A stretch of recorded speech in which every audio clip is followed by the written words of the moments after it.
back to the studio. Really nice to have you join me today. My name is Laura and I thought we would have a little look at how to bind a quilt. So I have a quilt here on the table of mine that I'm finally finished. These quilts take a lot of work, don't they? This one's got a lot of machine quilting on it. So if you follow my Instagram or on my blog, you might have seen me working away on this. I finally have got to the time where I can trim it, square it up, trim it, and then finish all those raw edges. Because obviously when you square up your quilt, I square my quilts up just by trimming off the excess, you obviously are left with these raw edge, trimmed edges that have to be finished in some way. Now some people like to use a facing. That can be an option that people prefer when you just want something that's very discreet, and it can suit a lot of modern and contemporary quilts. For this one, I'm not going to consider that because I think a binding is going to give me a much better result. I'm going to show you why. And it's partly because, have a look at this quilt. It's quite pale, isn't it? It's mostly, well, it's a big piece of white fabric. It's got some bits of coloured applique on here with these patterned fabrics. And it's got stitch, obviously worked in coloured threads. But predominantly, it's still quite a pale quilt. And I know where I'm going to display this, I'm going to put it onto a white wall. And I think if I just use a facing, have a look at the edge of the quilt here where it touches this plain white background. I think if I just use a facing, which basically a facing, you just sew on some strips, then you roll them to the back. It gives you quite a little soft rolled edge effect. But it doesn't add anything here. And I think if I was to go with that, then my quilt, it would just kind of melt into the wall. I don't think you'd really see where the quilt stops and where the wall begins. And I want something that's a bit more definite. I want to make more of a design decision about the edges of the quilt. And I think often, if you compare your quilt to a painting, for instance, if you've painted something on a canvas, perhaps you've then popped it into one of those wooden floating frames, and just putting that little bit of framing around your painting, suddenly it makes it pop and it just finishes it off. And I think for a quilt, a binding can do exactly that. And this quilt definitely needs that little pop of an outline edge. So I'm going to show you the process, but I've started here, and hopefully if I just show you this side, where I've already begun to put the binding on, if I fold it over so you get the full finished effect, can you see there how just that narrow strip of accent colour, that little dark outline, is really helping to frame this and give it a nice strong and definite outline. So I think it's going to work. Now when you're binding your quilt, let's just focus today, we're talking about a quilt that's going to go on the wall, so it's not going to be washed, it's not going on a bed or on the back of a sofa where it's going to get a lot of wear and tear. And because of that, we can keep things very straightforward with our binding. So we can just use straight cut strips of fabric for the binding. It doesn't have to be cut on the bias. We're not negotiating any curves here, we've only got straight edges. And we don't need the extra strength that a bias cut strip can provide. This is going to be perfectly durable for a quilt that's on the wall. So you can see here, I've prepped my binding strips. These are just quilting weight cotton fabrics. This is some cotton that I've hand dyed. Can you believe it? I went to the stash to find something to bind this quilt with and I didn't have anything. So I found some scraps of white fabric and I've put them just in some charcoal dye and I've dyed them dark grey. So that's all been washed out and dried and pressed, and then I've cut the strips. And I cut my binding strips at 1.5 inches wide, and obviously you just cut enough mileage to get you all the way around the circumference of your quilt. Now, if you're making something that's bigger than a little piece, you're going to need to join your strips. So here's a join in my strips here. So you can see, just put 2 strips right sides together, stitch the seam, and then I press them open, and I'll show you how I've stitched over them, but basically just open them out like that when I come to stitch over them. So join together as many strips as you need. Now it goes without saying that you can make some artistic, creative choices here. So not only are you thinking about what colour is my binding in relation to the rest of my quilt, but you're thinking, well, Does my binding have to be the same colour all the way around? And absolutely no, it doesn't. So, you know, if you're taking time to piece some strips together, maybe you're piecing in some nice little quirky accent colours. Maybe you want the top section to be bound in one colour and a lower section in another, or one side. There's loads of different things that you can play around with your binding to make it exciting. It doesn't have to just be an afterthought.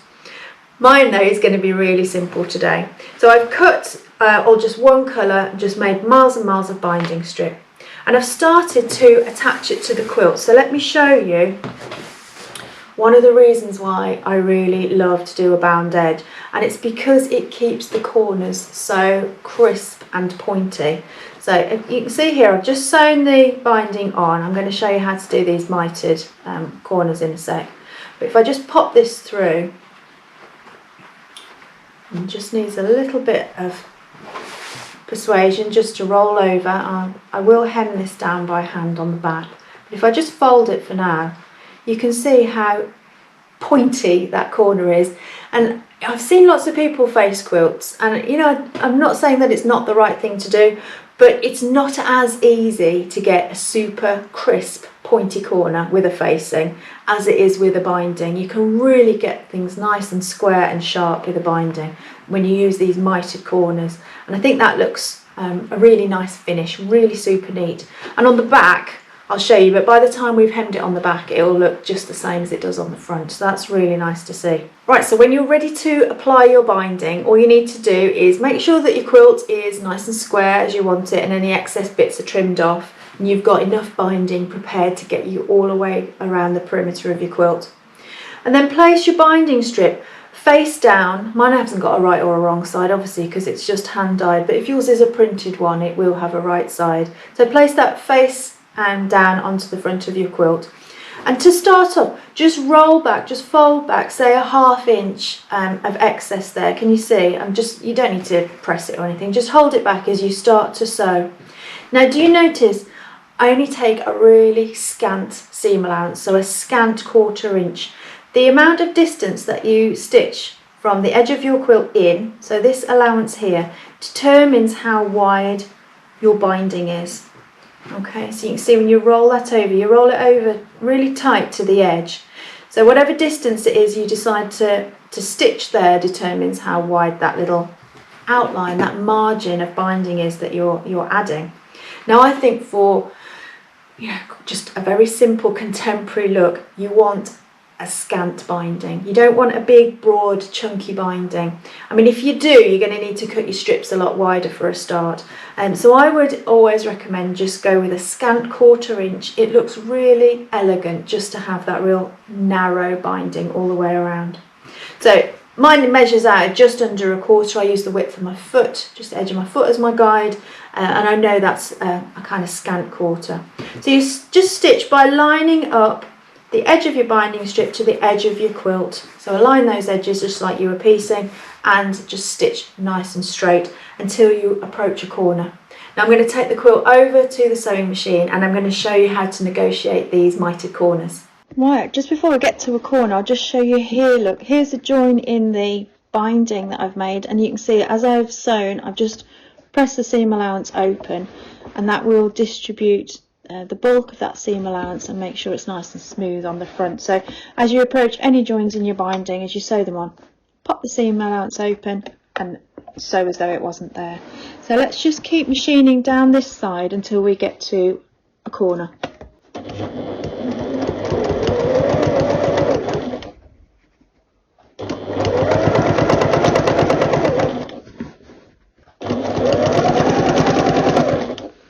So as I'm stitching the binding onto the quilt here, I'm just putting a little bit more tension onto the binding than there is on the quilt. So not too tight, but just slightly pulling that under tension, and that will just help to make sure that your binding doesn't go on with any kind of slack in it, which will cause your edge of your quilt to wobble. And also, if you've got any fullness in your quilt because of the quilting that you've done, if you put your binding on slightly tight, it will just help to control that fullness, and it will help to straighten your quilt out a little bit. So nearly at the corner, can you see there's the edge of the quilt there? So I'm going to keep stitching to within, I just want to be at 1/4 inch, or just scant, because that's what my width of my binding is. So just scant 1/4 inch from that edge.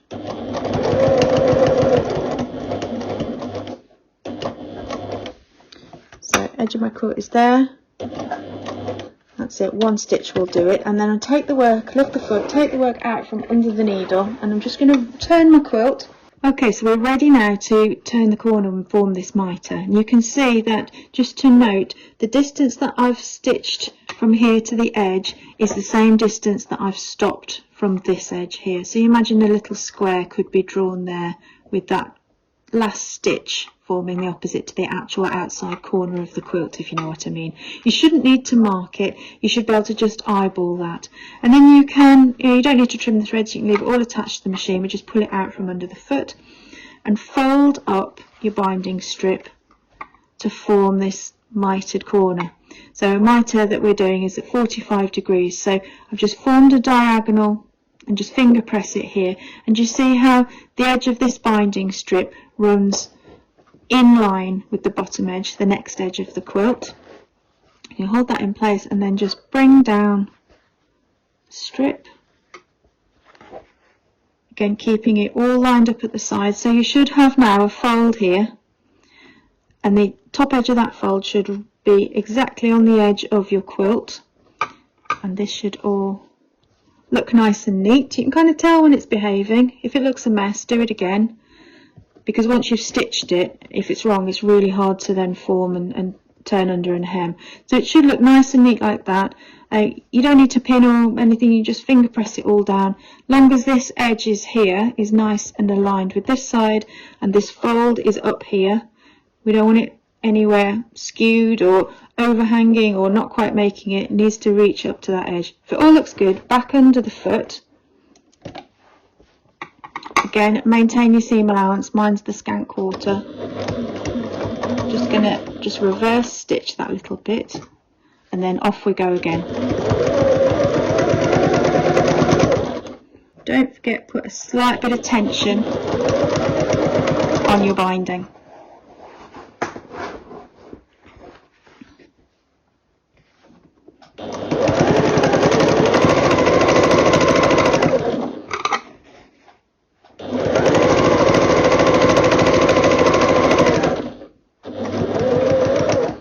So we're approaching the next corner now. I'll just show you how to do it again.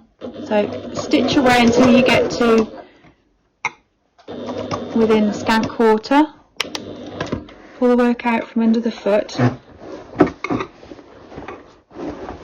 Can be a bit awkward when you've got a big heavy quilt that you need to manoeuvre. So let's fold up that strip and then fold it back down.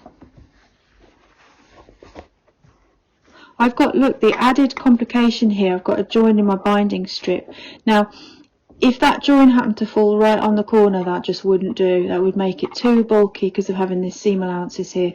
So you'd want to always make sure that the join happens just away a little bit from the corner. I mean, ideally your joins don't happen anywhere near the corner, but you know, the way these things work out. There we go, I'm happy with that fold. So I can just put the work back under the machine.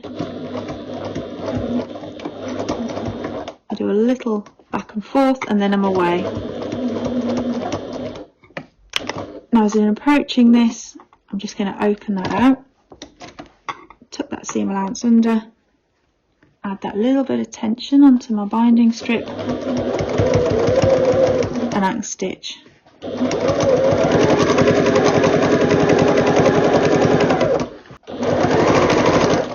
I'm almost back now where I started.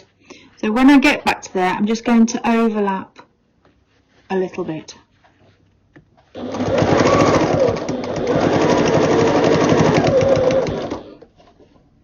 That should be enough. Go forwards and backwards. And I'm just going to snip off the excess. And we're done, that's the machining part done, and we just need to go and hem it now. Right, if you haven't done those mitered corners before, they can seem a little bit tricky, but honestly just have a little practice on a little quilted sample, you know, just square off a corner and just have a go at one, and by the time you've done the fourth one you'll find them an absolute breeze. So once you've done the machine stitching part, this is a hand finished finish, and I do think it just gives you the best results on the back. So when your binding is attached to the front of the work, you can see here it is on the corner, you're ready to hand hem it over to the back. So what I do with this is I want to make sure that the binding is folded so that it's really neat on the front. We don't want to have any air in our binding. We want it to be really quite nice and snugly rolled against the edge of the quilt. So what I find, if I've cut my strips at 1.5 inches, and I've taken this kind of scant quarter seam allowance, what I can do is I can just fold the raw edge of my binding in so that it touches up and butts up with the raw edge of my quilt. So I create that fold there, and then I fold again over onto the back, and you can see, if I just flip that over, how neat that looks. So it's pretty similar amount of binding that you see on the front and the back. Because I take quite a scant seam allowance, I have a little bit less binding on the front, a little bit more allowance on the back, but that makes that easier to turn it. I wouldn't be tempted to cut the binding strip any narrower, because I think you'll just find it far too fiddly to roll it and turn it to the back. Better to have that little bit more fabric there on the back. Right, now we just need to start off our thread. So I'm just threaded up here with sewing thread that matches the binding as close as possible, and I just do a few stitches into the seam allowance of the quilt there just to anchor that thread, and then I make sure that everything is folded over nice and neatly. And like I say, don't want any air here, we don't want this binding flapping about, it should be tight to the edge of the quilt. And then we can start to blind hem this down. So blind hemming stitch is quite straightforward. You are just catching some of the threads of the binding and then floating the needle through the quilt. So you can see I've come out here, I'm on the edge of the binding, just taking a few threads of it, and I take my needle down exactly next to that but into the quilt, and I'm floating my needle through my quilt only into the back and the batting, the wadding, not onto the front. And you can just flip your work over and just double check that you're not making any stitches on the front, because obviously that's not what you're looking for at all. And just float that needle through the middle of your quilt sandwich, and as you go you're just continuing to roll that binding over, folding it over. You don't need to pin it or anything, you just hold it as you go, a little bit ahead of yourself, and then just keep doing that blind hemming stitch, just floating that needle through the middle of your work. And you should find that this is pretty invisible. Don't make your stitches too big, and make sure that your thread matches your binding, and it should be really, really neat. So I'm nearly, as you can see, I'm approaching the corner here, and what I've got to do, I've got to just keep hemming this down to get right to the corner, but at the same time I'm going to start to persuade this fabric to fold the mitre on the back as well. And you can see sometimes what you have to do if the fabric isn't behaving properly, sometimes you just pop that corner inside out again, and you just need to make sure that this edge of the fabric of the binding is still meeting with the edge of your quilt. So sometimes you just need to persuade it under. If you turn it over and you can see it's too gappy there, it's not rolled over enough, then when you flip it to the front you've just got too much fabric here to deal with. So just pop that corner, make sure that that binding is rolled over enough.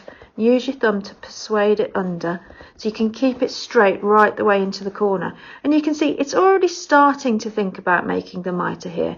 Again, we just need to persuade it a little bit more. So we want to look now for this edge also to be meeting up with the edge of our quilt, and you can see that that is starting to make the right fold. So I don't have to be exact at the moment, I need to stitch a little bit further along, so let's just quickly do that.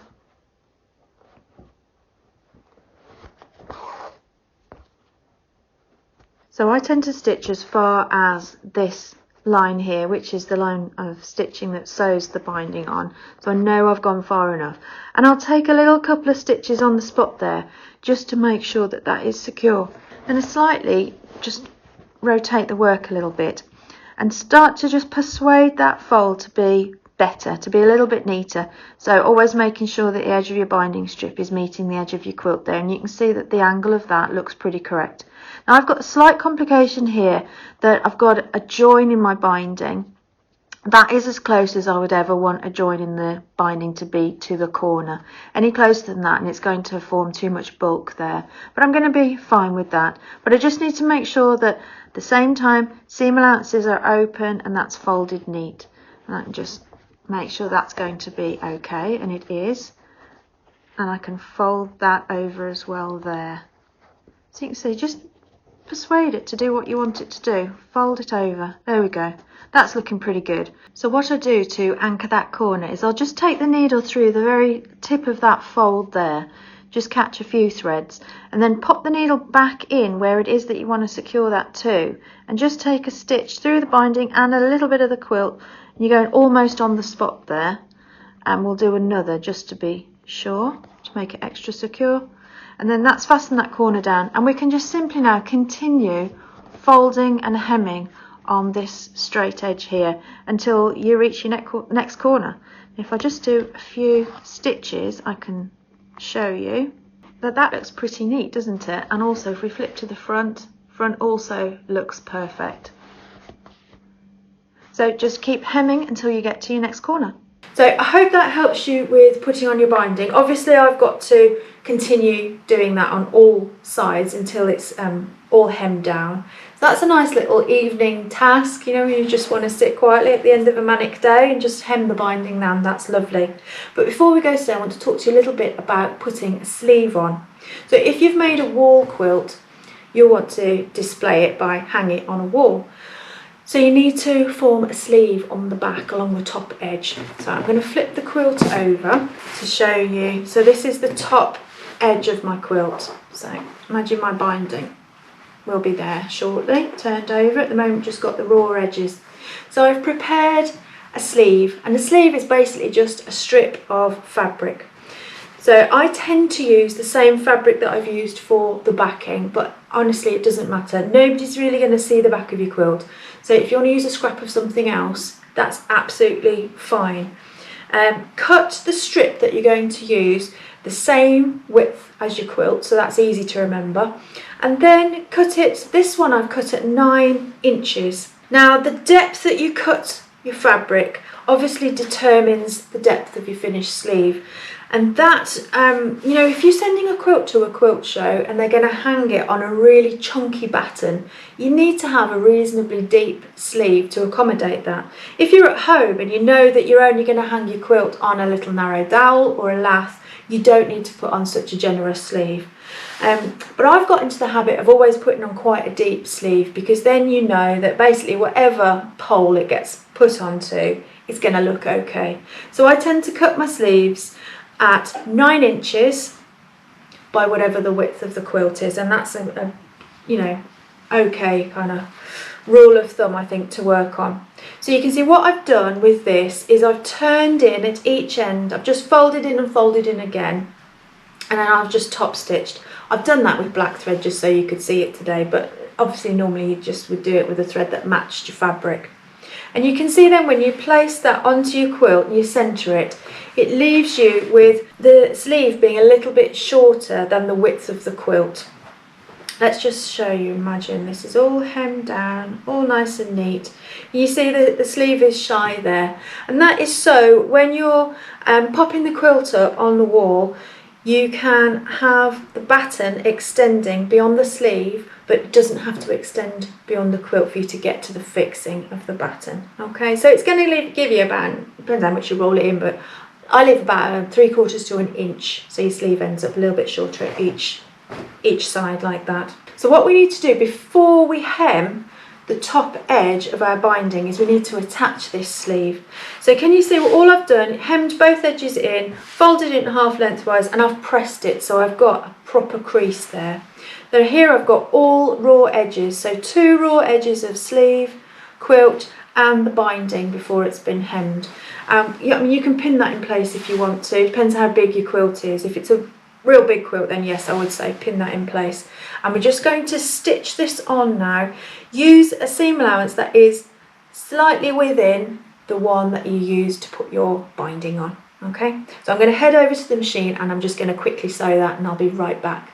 Okay, that only takes a sec to just sew that on. You can see there I've used the black thread again so you can see it, but basically just make sure that you keep all of your edges of your sleeve aligned and all aligned with the top raw edges of your quilt, and make sure that you don't accidentally catch the binding because that's irritating. So just fold that all out of the way, and you can see that's all there is to attaching the sleeve. And all you need to do with that is now hem the bottom edge down, because obviously that is flapping around at the moment. So you're going to want to blind hem the side, the bottom edge and the side here, but obviously not keeping it shut. You want to form this tube opening where you can slot your batten through for hanging. Now, one final little tip here is don't hem your sleeve down flat. It's just tempting, isn't it? You think, well, I've got a nice creased edge there, I'm just going to hem using that as my guide. Don't do that, because it doesn't introduce any volume into your sleeve to accommodate the batten. And again, it's going back to those the really chunky poles that they sometimes use at quilt shows when they put quilts on the big stands. If you've hemmed your sleeve on flat, the only place for the bulk of that pole to be is bulging out on the front of your quilt. And you might have seen that when you've been at quilt shows and you've seen a really kind of a ridge in the front of the quilt, and it's because there isn't either a deep enough sleeve or a sleeve with sufficient fullness put onto the back. So what you want to do is form your sleeve into a D shape. So here's the front of your quilt, and you want the D of the sleeve to be on the back, and that accommodates all of the thickness of that batten. So it's really simple to do that, and it's the reason you press that nice sharp crisp crease is that you now want to roll up your sleeve, and using that crease as a guide and keeping like the bottom side of your sleeve flat against the back of your quilt. Can you see I've just rolled that up by about 1/4 of an inch? You don't want it to go up too high because then it's going to protrude off the top of your quilt. So again, you think of the distance that you put your binding on. So that's pretty much your rule of thumb. So if you did a 1/4 inch binding, you just want to roll this up by 1/4 inch, and that should give you what you need. And you can pin that in place all the way along your quilt. Definitely do that if it's a wide quilt, because otherwise it can travel around. So like I said, just making sure that the back of your sleeve is flat against your quilt, and that all of the fullness only is here happening on the top. So pin that in place, and then just blind hem on this new fold that you've finger pressed in place, and that is all there is to putting your sleeve on. So that's pretty straightforward. Once your sleeve is hemmed down, you can then finish. The last job is to bring that binding on your top edge over and hem that through. Now, temptation, because it's easy, is just to blind hem it through the sleeve. Don't do that. You need to go into the body of your quilt as well. Obviously not all the way, not through to the front, but into the backing and the batting as well, just for strength on that binding. But then that will look really nice and neat when you've done that. So obviously I've got a little bit of blind hemming to do now to finish all of this off, but I know it's going to be worth it because it will look really neat when it's done. I hope you enjoyed seeing how I personally tackle finishing my quilts, and that it was useful for you for your next project. So thanks for joining me today, and I look forward to seeing you again here really soon. Bye bye.